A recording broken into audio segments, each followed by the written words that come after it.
जय श्री कृष्णा। तीसरा अध्याय राजा नाभि का चरित्र। ओम नमो भगवते वासुदेवाय। श्री सुखदेव जी कहते हैं, राजन, अग्निद्र के पुत्र नाभि के कोई संतान नहीं थी, इसलिए उन्होंने अपनी भार्या मेरु देवी के सहित पुत्र की कामना से एकाग्रता पूर्वक भगवान यज्ञ पुरुष का यजन किया।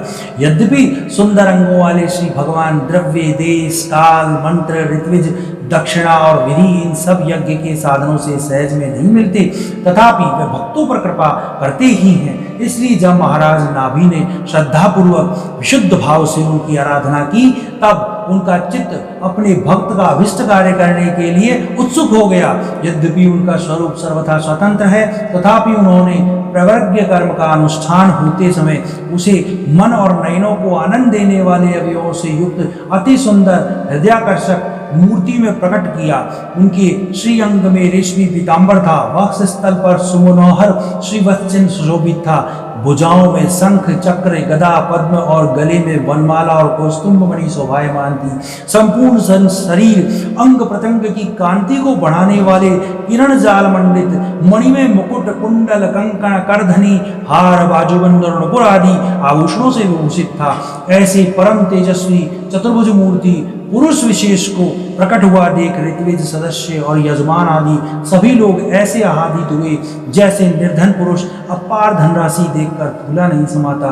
फिर सभी ने सिर झुकाकर अत्यंत आदर पूर्वक प्रभु की आधर्य पूजा द्वारा की और ऋत्विजों ने उनकी स्तुति की। ऋत्विजों ने कहा, पूज्यतम, हम आपके अनुगत भक्त हैं, आप हमारे पुण्य पुण्य पूजनीय हैं, किंतु हम आपकी पूजा करना क्या जाने, हम तो बार बार आपको नमस्कार करते हैं, इतना ही हमें महापुरुषों ने सिखाया है। आप प्रकृति और पुरुष से परे हैं, फिर प्राकृत गुणों के कार्यभूत इस प्रपंच में बुद्धि फंस जाने से आपके गुण गान में सर्वथा असमर्थ हो। ऐसा कौन पुरुष है जो प्राकृत नाम, रूप और मन आकृति के द्वारा आपका स्वरूप का निरूपण कर सके। आप साक्षात परमेश्वर हैं। आपके परम मंगलमय गुण संपूर्ण जनता के दुखों का दमन करने वाले हैं। यदि कोई उन्हें वर्णन करने का साहस भी करेगा तो केवल उनके एक देश का ही वर्णन कर सकेगा। किंतु प्रभु, यदि आपके भक्त प्रेम गदगद वाणी से स्तुति करते हैं, सामान्य जल, विशुद्ध पल्लव, तुलसी और दूब के अंकुर आदि सामग्री से ही आपकी पूजा करते हैं, तो भी आप सब प्रकार से संतुष्ट हो जाते हैं।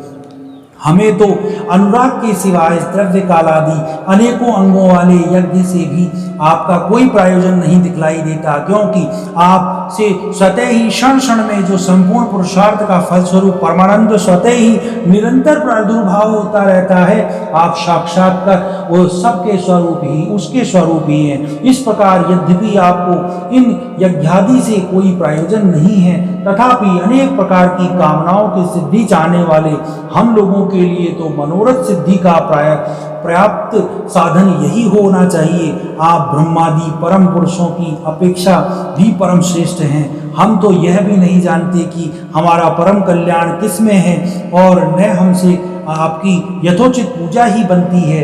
तथापि जिस प्रकार तत्व पुरुष बिना बुलाए ही केवल करुणा में अज्ञानी पुरुषों के पास चले जाते हैं, उसी प्रकार आप भी हमें मोह संज्ञक अपना परम पद और हम अभिष्ट वस्तुएं प्रदान करने के लिए अन्य साधारण यज्ञ दर्शकों के समान यहाँ प्रकट हुए हैं।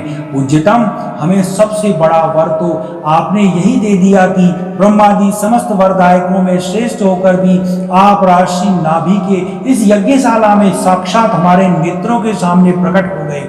अब हम और वर क्या मांगे प्रभु।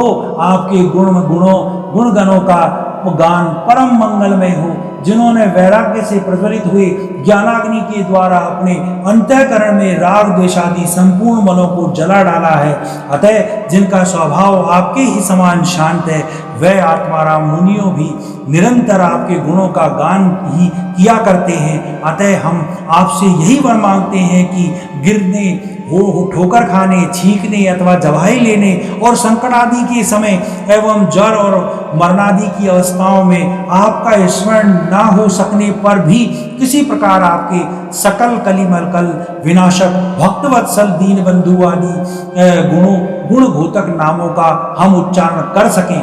इसके सिवा कहने योग्य ना होने पर भी एक प्रार्थना और है। आप साक्षात परमेश्वर है। स्वर्ग अपवर्ग आदि ऐसा कोई वस्तु नहीं है जिसे आप ना दे सकें।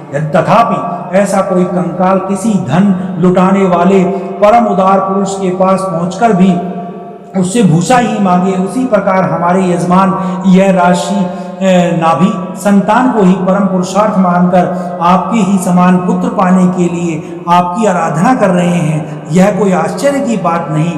आपकी माया का पार कोई न पा ही नहीं सकता और न वह किसी के वश में ही आ सकती है। जिन लोगों ने महापुरुषों के चरणों का आश्रय नहीं लिया, उनमें ऐसा कौन है जो उसके वश में नहीं होता।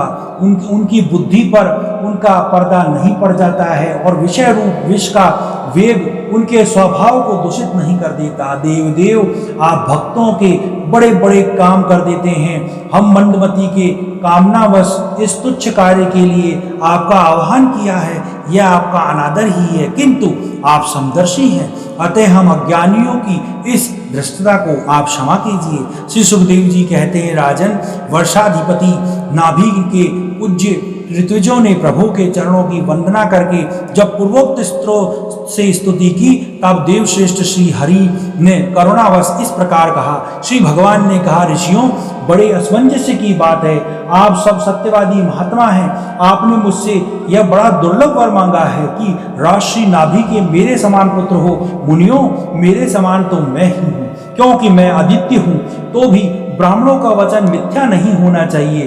द्विजकुल मेरा तो मुख ही है, इसलिए मैं स्वयं ही अपनी अंश कला से अग्निद्र नंदन नाभि के यहाँ अवतार लूंगा, क्योंकि अपने समान मुझे और कोई दिखाई नहीं देता। श्री सुखदेव जी कहते हैं, महारानी मेरुदत्ती के सुनते हुए उसके पति से